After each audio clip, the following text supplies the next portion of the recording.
आज की क्लास में हम हमारे जो शरीर का सबसे मुख्य अंग होता है हार्ट, उसके बारे में पढ़ेंगे, हृदय के बारे में, इसकी स्ट्रक्चर कैसे होती है, इसके फंक्शंस कैसे होते हैं। तो स्ट्रक्चर्स के अंदर देखो, सबसे पहले हम जैसे बाहर से देखते हैं तो ये क्या होता है, अपने दोनों लंग्स के बीच में होता है। ठीक है, तो आप अगर ध्यान से देखोगे ना तो इस तरफ भी लंग्स होते हैं, ठीक है, और इस तरफ भी एक लंग्स होता है। अगर आपको थोड़ा सा, अगर आप ध्यान से देखोगे तो ये थोड़ा सा लेफ्ट साइड क्या है, झुका हुआ है।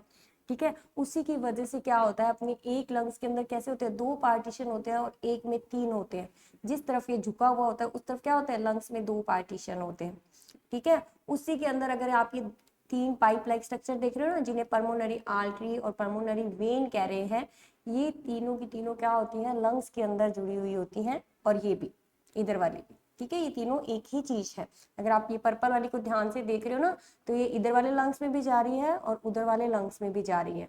इसी तरह से ये जो पल्मोनरी वेन है तो ये क्या कर रही है, ये उधर भी जा रही है और इस तरफ भी जा रही है। तो दोनों यही काम कर रहे हैं कि लंग्स के साथ जुड़े हुए हैं। ठीक है, इसके अलावा जो आपकी खुद की मुट्ठी जो इतनी बंद होती है ना, अपना हार्ट उतनी ही साइज का होता है। ठीक है, अपनी मुट्ठी की आकार का होता है। और इसकी प्रोटेक्शन के लिए देखोगे तो आप दोनों तरफ लंग्स है। ठीक है, लंग्स के अलावा जो है वो ऊपर आप जिनको हिंदी में पसलियां कहते हो, ठीक है, रिब केज होती हैं, उनको आप हाथ लगाकर महसूस कर सकते हो, बोन्स होती हैं। तो उनसे क्या होता है, ये प्रोटेक्ट रहता है, बिल्कुल सेंटर में होता है। तो ये बिल्कुल उनसे प्रोटेक्ट रहता है कि कोई भी इसको हार्मफुल, कोई भी चीज जो है उसको हार्म नहीं कर सके या इसको नुकसान नहीं पहुंचा सके। अब देखो, इसकी जो आपको बाहर वाली लेयर दिख रही है, ब्लैक कलर की हल्की लाइन दिख रही होगी, इसे कहा जाता है पेरिकार्डियम। ठीक है, जो क्या कर रही है, इसको बाहर की चोट से जो है वो इसको बचाती है। इसके अंदर आप देखोगे ग्रे कलर की जो दिख रहा है, ये एक तरह का लिक्विड होता है, इसे क्या कहा जाता है, पेरिकार्डियम लिक्विड कहा जाता है। ठीक है, बाहर की जो लेयर है वो कौन सी है, पेरिकार्डियम है, जो कि इसकी बाहरी स्ट्रक्चर बनी हुई होती है और उसको अंदर से प्रोटेक्ट करती है। और इसके अंदर फ्लूइड भरा रहता है। ठीक है, वो क्या करता है, जैसे अगर कोई चोट लगती है तो वो आपस में क्या होता है, वो फ्लूइड उसको जो है वो अंदर जाने से रोकता है। उसके बाद देखो, इसके अंदर चार चैम्बर बने हुए होते हैं। आप ध्यान से देखोगे तो ये देखो, ये चार चैम्बर बन रहे हैं। ठीक है, एक तो कौन सा है, राइट एट्रियम है और राइट वेंट्रिकल है, ये अपनी राइट साइड में होते हैं। Left ventricle and left ventricle. ठीक है, आलिंद और नीले जिनको आप बोलते हो हिंदी में, एट्रियम आलिंद होता है और वेंट्रिकल क्या होता है, नीला होता है।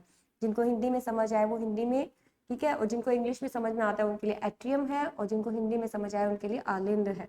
और नीचे वाला क्या होता है, नीले होते हैं। नीचे वाले दोनों ही क्या होते हैं, नीले होते हैं, और ऊपर वाले दोनों ही क्या होते हैं, आलिंद होते हैं, यानी कि एट्रियम होते हैं। ये देखिए, नीचे वाली जो आपको दिख रही है inferior vena cava, inferior vena cava क्या करती है, जो अपनी नीचे वाली बॉडी होती है, ठीक है, जितनी भी हार्ट से नीचे वाली बॉडी है, ये वहां से पूरा का पूरा अशुद्ध रक्त लेकर आती है, इनप्योर ब्लड। जो आपको पर्पल दिख रहा है इसके अंदर सारा इनप्योर ब्लड है। ठीक है, इनप्योर ब्लड जाता है। अब ये देखो, ये खुल कहाँ रही है, देखो आपको सर्कल दिख रहा होगा हल्का सा, इसके अंदर ये खुल रही है। ठीक है, और ऊपर वाला जो अपना पोर्शन होता है अपनी बॉडी का, ये सुपीरियर वेना कैवा जो होती है वो ऊपर वाली बॉडी से क्या करती है, इनप्योर ब्लड लेकर आती है और कहाँ लाकर डाला जाता है, राइट एट्रियम में। जैसे ही ब्लड राइट एट्रियम में आता है, उसके बाद क्या होता है, यहाँ के जो वॉल्स होते हैं इन्हें कहा जाता है ट्रिक्यूप्सिड वॉल। ठीक है, ये देखो, ये नाम दे रखा है इसका, ट्रिक्यूप्सिड वॉल कहा जाता है। ये वॉल ऑटोमेटिकली खुलते हैं और ये ब्लड कहाँ चला जाता है, राइट वेंट्रिकल में चला जाता है। क्योंकि जो पल्मोनरी आर्टरी है ना, ये राइट एट्रियम में नहीं खुलती, ये राइट वेंट्रिकल में खुलती है। ठीक है, तो जैसे ही ये इसके अंदर पूरा का पूरा ब्लड एंटर करेगा, ये वॉल अपने आप क्या हो जाते हैं, क्लोज हो जाते हैं। और ये वाले क्लोज जिनको हम पल्मोनरी वॉल कहते हैं, ये वॉल जो होते हैं वो खुल जाते हैं। और खुलते ही क्या होगा, ये पूरा का पूरा ब्लड जो है वो पल्मोनरी आर्टरी से कहाँ चला जाएगा, लंग्स में चला जाएगा। लंग्स में जाने के बाद हमने आपको पढ़ाया था रेस्पिरेटरी सिस्टम में कि लंग्स के अंदर क्या होती है, जो ब्रोंकियोल्स होती हैं, जो ट्री लाइक स्ट्रक्चर थी। ठीक है, ट्री के अंदर जैसे उसके अंदर अपने जो रूट्स लाइक स्ट्रक्चर बनी होती है जिनको हम ब्रोंकियोल्स कहते हैं, उन्हीं ब्रोंकियोल्स के ऊपर क्या होती है, एलोवलीज होती है, जिनको हिंदी में कुपिकाएं बोलते हैं। उनके अंदर क्या होती है, ऑक्सीजन होती है। यहाँ से ये ब्लड लेकर जाती है और वहां से क्या करती है, ऑक्सीजन कैरी करती है। लेकिन ये वापस उस ब्लड को लेकर नहीं आएगी, वापस लेकर आने वाली दूसरी होती है, जो कि कौन सी होती है, पल्मोनरी वेन होती है। एक चीज का ध्यान रखना, अपनी पूरी बॉडी में सारी की सारी जितनी भी आर्टरीज हैं सबके अंदर शुद्ध रक्त होता है, एक पल्मोनरी आर्टरी को छोड़कर। एक पल्मोनरी आर्टरी ऐसी होती है जिसमें अशुद्ध रक्त होता है, ठीक है। इसके अलावा एक पल्मोनरी वेन ऐसी होती है जिसके अंदर क्या होता है, शुद्ध रक्त होता है। बाकी जितनी भी पल्मोनरी वेन्स होती हैं उन सबके अंदर क्या होता है, अशुद्ध रक्त होता है, ठीक है। तो यहाँ से जब ये एंटर करती है तो ये कहाँ चली जाती है, लेफ्ट एट्रियम में जाती है। यहाँ ध्यान से देखोगे तो लेफ्ट एट्रियम में खुल रही है, ये वॉल्स खुलते हैं और ये लेफ्ट एट्रियम में आ जाता है। लेफ्ट एट्रियम के बाद ये लेफ्ट वेंट्रिकल में जाता है, यहाँ से वॉल्व खुलते हैं वाले, जिन्हें क्या कहा जाता है, मिट्रल वॉल्व कहा जाता है। यहाँ से जाता है ब्लड और इसके अंदर कहाँ जाता है, लेफ्ट वेंट्रिकल में जाता है। और ये जो एरोटा है, जो सबसे बड़ी आर्टरी होती है हमारी ह्यूमन बॉडी के अंदर, जो कि हार्ट से जुड़ी हुई होती है, ये खुलती है अपनी लेफ्ट वेंट्रिकल में। और वहां से जितना भी शुद्ध ब्लड होता है वो सारा का सारा कहाँ चला जाता है, एरोटा से जाता है। एरोटा के बाद जो ये 3 आर्टरी आपको दिख रही हैं, इनके अंदर से जो पूरी बॉडी के अंदर जो है वो पूरी बॉडी में फैल जाता है, ठीक है, वहां तक ट्रांसफर कर दिया जाता है। तो ये प्रोसेस बहुत जल्दी जल्दी होती है, ये नहीं है, मैंने तो आपको बहुत आराम से समझाई, लेकिन इतनी देर में तो ये प्रोसेस बहुत बार हो चुकी होगी अपनी बॉडी में। तो ये इसी तरह से प्रोसेस चलती रहती है। जैसे जैसे इनप्योर ब्लड है वो यहाँ से आया, वेना कैवा से आया, सुपीरियर से, और इंफीरियर वेना कैवा से आया, कहाँ आया, राइट एट्रियम में आया, राइट एट्रियम से राइट वेंट्रिकल में गया, राइट वेंट्रिकल से पल्मोनरी आर्टरी, आर्टरी से लंग्स, लंग्स से फिर से पल्मोनरी वेन, वेन से एट्रियम, लेफ्ट वेंट्रियम, और लेफ्ट एट्रियम से लेफ्ट वेंट्रिकल, और वेंट्रिकल से देन एरोटा, और एरोटा से पूरी बॉडी के अंदर जो है वो पूरा ट्रांसफर कर दिया जाता है शुद्ध ब्लड। अब कई बार कहते हैं ना, जैसे हार्ट में जो अपनी ये आर्टरीज जो है वो ब्लॉक हो गई हैं, तो यही वाली ये 3 जो आपको दिख रही है ना, एरोटा के जस्ट ऊपर है, तो यही वाली ब्लॉक्स हो जाती हैं, जिसकी वजह से क्या होता है, हार्ट अटैक आ जाती है, हार्ट डिजीज हो जाती है बहुत सारी, ठीक है। तो ये ब्लॉक हो जाती है, जिसकी वजह से क्या होता है, शुद्ध रक्त अपनी बॉडी में नहीं जा पाता है पूरी बॉडी में। इसकी वजह से क्या होती है, कई तरह की बीमारियां लग जाती हैं हार्ट डिजीज से रिलेटेड। तो ये हार्ट का पूरा फंक्शन था, इनसे रिलेटेड जितने भी पार्ट्स थे मैंने आपको बता दिए हैं। एक बीच में एक पॉइंट आपको और भी बताया कि एक ही पूरी बॉडी में आर्टरी है जिसमें अशुद्ध रक्त बहता है, वो कौन सी है, पल्मोनरी आर्टरी। और एक ही वेन है जिसके अंदर कैसा आता है, शुद्ध रक्त आता है, वो कौन सी है, पल्मोनरी वेन। ये थोड़ा सा आपको अच्छे से ध्यान में रखना पड़ेगा, बाकी कोई दिक्कत नहीं है। जो राइट वाला है वो राइट एट्रियम और राइट वेंट्रिकल है, और जो लेफ्ट साइड में आपके खुद के वो लेफ्ट एट्रियम और लेफ्ट वेंट्रिकल है। हार्ट एक मांसपेशीय अंग है, ठीक है, कोई बोन्स नहीं होती है इसमें, पूरा मतलब मसल्स का ही बना होता है, मांसपेशियों का बना होता है, जो रुधिर परिसंचरण यानी कि ब्लड सर्कुलेशन के लिए क्या होता है, एक पंपिंग मशीन की तरह जो होता है कार्य करता है।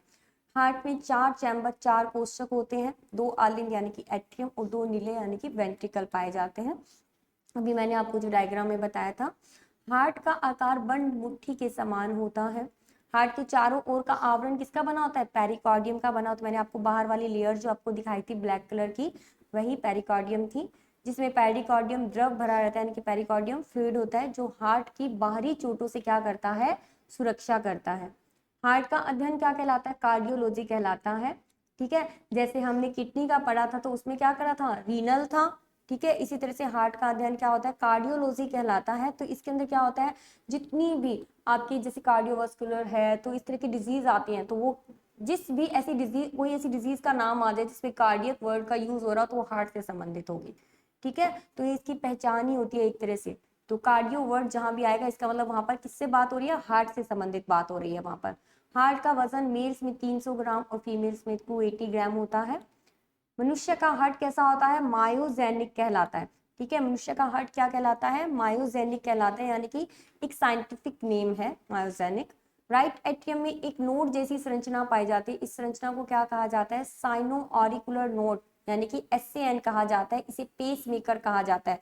ये जो मैंने आपको 2 नोड्स दिखाए थे वही क्या है, SA नोड है, ठीक है। जो क्या करते हैं, राइट एट्रियम के अंदर होते हैं, वो क्या करते हैं कि जैसे आपकी जैसे ही जो स्पीड वगैरह जो होती है उसको कंट्रोल करते हैं, ये राइट साइड में होते हैं।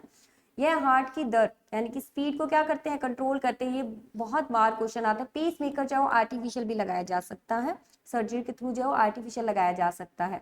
तो आर्टिफिशियल पेस मेकर कैसा बना होता है, लिथियम धातु का बना हुआ होता है। फिर है हार्ट सिस्टोल के समय यानी कि संकुचन के समय, देखो दोनों समय अलग अलग तरह की जो है वो वाइब्रेशन या ध्वनि होती है। जैसे कि संकुचन के समय यानी कि जब वो सिस्टोल होता है उस समय लब की ध्वनि आती है, ठीक है। और जब शिथिलन यानी कि जब वो फैलता है तब कैसी ध्वनि आती है, डब की साउंड आती है, ठीक है। जब आप ध्यान से सुनोगे तो हमेशा हार्ट में कैसी ध्वनि आती है, लब डब की ध्वनि आती है। तो वो क्या होती है, जैसे संकुचित हो रहा होता है उस समय तो क्या आती है, लब की ध्वनि आती है, और डायस्टोल यानी कि शीतलन होता है उस समय डब की ध्वनि आती है। एक स्वस्थ मनुष्य के हार्ट बीट की दर कितनी होती है, 72 प्रति मिनट, यानी कि 1 मिनट में 72 बार जो है आपका हार्ट धड़कता है, और उतनी ही बार वो क्या करता है, हार्ट ब्लड को प्योर करता है। एक धड़कन में देखो, एक धड़कन में 70 ml रक्त जो होता है वो पंप होता है। अशुद्ध रक्त यानी कि ऑक्सीजन रहित दाएं आलिंद से, ठीक है, राइट वेंट्रिकल में जाता है, राइट वेंट्रिकल से लंग्स में, लंग्स से पल्मोनरी आर्टरी में एंटर करता है। हार्ट की धड़कन को, ये मैंने पूरा का पूरा आपको प्रोसेस बता दिया है अभी पूरे डायग्राम के थ्रू। हार्ट की धड़कन को किससे चेक करते हैं, स्टेथोस्कोप से। फिर देखो धमनी यानी कि आर्टरीज है, यह ब्लड को हृदय से अंगों तक ले जाती है। आर्टरीज मैंने आपको क्या बताया, यह ब्लड को हृदय के साथ से क्या कर रही है, वो पूरे अंगों तक पहुंचा रही है। एरोटा थी ना, मैंने आपको बताया था शुद्ध ब्लड उसी में जाता है और उसके बाद पूरी बॉडी में जाता है। तो ये ब्लड को हृदय से अंगों तक ले जाती है। इसमें क्या होता है, शुद्ध रक्त, प्योर ब्लड होता है। लेकिन पल्मोनरी आर्टरी में कैसा होता है, अशुद्ध रक्त होता है। ये एक तरह का अपवाद माना जाता है। फिर शिराएं हैं यानी कि वेन्स, यह रक्त को अंगों से हार्ट की ओर लेकर जाती है। मैंने आपको डायग्राम में बताया था, जितनी की वेन्स है, सुपीरियर थी, इंफीरियर वेना केव जो थी, वो क्या कर रही थी, पूरी बॉडी में जितना भी अशुद्ध रक्त था उसको कहाँ लेकर आ रही थी, हार्ट के पास लेकर आ रही थी। किस लिए, शुद्ध करवाने के लिए। ठीक है, शुद्ध होता है, लंग्स में से जाकर ऑक्सीजनेटेड हो जाता है, ऑक्सीजनेटेड होने से वो शुद्ध हो जाता है, और शुद्ध होने के बाद क्या होता है, वो पूरी बॉडी में एरोटा के थ्रू जो है वो अन्य आर्टरी में पहुंचता है, और अन्य आर्टरी से पूरी बॉडी में फैल जाता है। तो इनसे क्या होता है, इनमें अशुद्ध रक्त होता है, जो कि किसमें होता है, CO2 प्रयुक्त होता है, यानी कि इसके अंदर CO2 होती है, कार्बन डाइऑक्साइड, जिसे क्या कहा जाता है, डीऑक्सीजनेटेड ब्लड। और जिसमें ऑक्सीजन मिक्स होती है उसको क्या कहेंगे, ऑक्सीजनेटेड ब्लड या प्योर ब्लड कहा जाता है। अपवाद पल्मोनरी वेन में प्योर ब्लड होता है। ब्लड प्रेशर है, BP। ब्लड प्रेशर को मेजर करने के लिए स्फाइगोमैनोमीटर का यूज किया जाता है। हाई ब्लड प्रेशर को हाइपरटेंशन और लो ब्लड प्रेशर को हाइपोटेंशन कहा जाता है। ये क्वेश्चन में बहुत बार आया हुआ है कि हाई ब्लड प्रेशर को क्या कहा जाएगा, हाइपर, यानी कि हाइपर अपन बहुत ज्यादा हाइपर हो जाते हैं तो यानी कि हाई ब्लड प्रेशर हो गया। लो हाइपरटेंशन, लो ब्लड प्रेशर यानी कि हाइपोटेंशन, यानी कि जो ब्लड प्रेशर है वो कैसा हो जाता है, लो हो जाता है। नॉर्मल होता है 120 टू 80 mmHg होता है, जिससे कम या ज्यादा हो जाता है तो हाइपोटेंशन या हाइपरटेंशन हो जाता है। हार्ट की जांच के लिए ECG यानी कि इलेक्ट्रोकार्डियोग्राफी का यूज किया जाता है, जिससे कि हार्ट की जांच की जाती है। विश्व में प्रथम हृदयारोपण किसने किया था, क्रिश्चियन बेनार्ड ने किया था। भारत में GP वेणुगोपाल ने किया था। अब इसके मुख्य बिंदु हैं, तो कॉकरेज में कैसा होता है, खुला परिसंचरण तंत्र पाया जाता है, मनुष्य में बंद होता है। ठीक है, खुला नहीं दिखता ना, अंदर की तरफ ही चलता रहता है पूरा। तो कॉकरोच में कैसा होता है, खुला परिसंचरण तंत्र पाया जाता है। मानव रुधिर का pH कितना होता है, 7.4 होता है। मनुष्य के रुधिर का pH कम क्षारीय होता है। कम क्षारीय तो हुआ ना, ज्यादा तो हुआ नहीं, क्योंकि जैसे ही 7 से आगे बढ़ते जाएंगे तो वो कैसा होता है, क्षारीय पॉइंट जो होता है उसका बढ़ता जाता है, लेवल बढ़ता जाता है। ह्यूमन ब्लड यदि अम्लीय हो जाए तो हीमोग्लोबिन की OH की वहन की क्षमता कैसी हो जाती है, कम हो जाती है, यानी कि वो ऑक्सीजन को कैरी नहीं कर पाएगा। ब्लड नेचुरल कोलाइड होता है। मनुष्य में बंद परिसंचरण तंत्र पाए जाते हैं, मैंने आपको पहले ही बता दिया। ब्लड का ग्लूकोज लेवल मिलीग्राम प्रति डेसीलीटर में व्यक्त किया जाता है। जितना भी अपने ब्लड के अंदर ग्लूकोज लेवल होता है उसको किसमें व्यक्त करते हैं, मिलीग्राम प्रति डेसीलीटर। अडल्ट में खाली पेट ब्लड शुगर का लेवल कितना होता है, 100 मिलीग्राम या 100 ml होता है। अगर आप जब खाली पेट जाकर ब्लड शुगर चेक करवाओगे तो आपका नॉर्मल कितना आएगा, 100 mg या 100 ml आएगा। अगर इससे कम आता है तो शुगर लो है, और अगर इससे ज्यादा आता है तो शुगर हाई है। मनुष्य के शरीर में हार्ट को एक बार धड़कने में कितने सेकंड लगते हैं, 0.8 सेकंड लगते हैं। तो कितना कम समय लगता है, और कितने सारे ब्लड को वो एक साथ पंप करता है। तो इसी वजह से अपनी ह्यूमन बॉडी का सबसे मुख्य अंग माना जाता है। ह्यूमन हार्ट में 4 वॉल्व सेट होते हैं, मैंने आपको बता ही दिया था। पूरे हार्ट के बीच में 2 होते हैं, और फिर जो एक पल्मोनरी वेन वाला होता है, और उसके अलावा एरोटा का वॉल्व होता है। तो ये 4 वॉल्व होते हैं। अधिक ऊंचाई पर जाने पर RBC का आकार कैसा होता है, बढ़ जाता है, जिसकी वजह से हमें क्या होता है, कई बार सांस लेने में प्रॉब्लम होती है, ऑक्सीजन की कमी हो जाती है ना, इसकी वजह से क्या होता है, RBC का आकार जो होता है वो बढ़ जाता है। प्रतिदिन हमारे हार्ट के वाल्व लगभग कितनी बार खुलते और बंद होते हैं, 2 लाख बार खुलते और बंद होते हैं। कितनी बड़ी बात होती है कि प्रतिदिन एक दिन के अंदर इतनी बार हमारे वाल्व खुलते और बंद होते हैं। ब्लड का प्रेशर सबसे ब्लड का प्रेशर सबसे ज्यादा किसमें होता है? नीलिया में, यानी कि वेंट्रिकल में होता है, क्योंकि नीचे की तरफ होता है, तो उसमें क्या होता है? ब्लड का प्रेशर सबसे ज्यादा होगा। ब्लड प्रेशर को एड्रिनल जो होती है, एड्रिनल ग्लैंड जो होती है वो क्या करती है? कंट्रोल करती है। एड्रिनल ग्लैंड कहाँ पर होती है? ये सॉरी वृक्क के ऊपर, यानी कि किडनी के ऊपर होती है। हृदय की धड़कन को उत्तेजित करने वाले हार्मोन क्या कहलाता है? थायरॉक्सिन हार्मोन कहलाता है, जो कि थायराइड ग्रंथि से स्रावित होता है। तो ये हार्ट के बारे में इतना ही था। नेक्स्ट क्लास के अंदर हम पढ़ेंगे ब्लड, यानी कि रक्त, उसके बारे में हम नेक्स्ट क्लास के अंदर डिस्कशन करेंगे।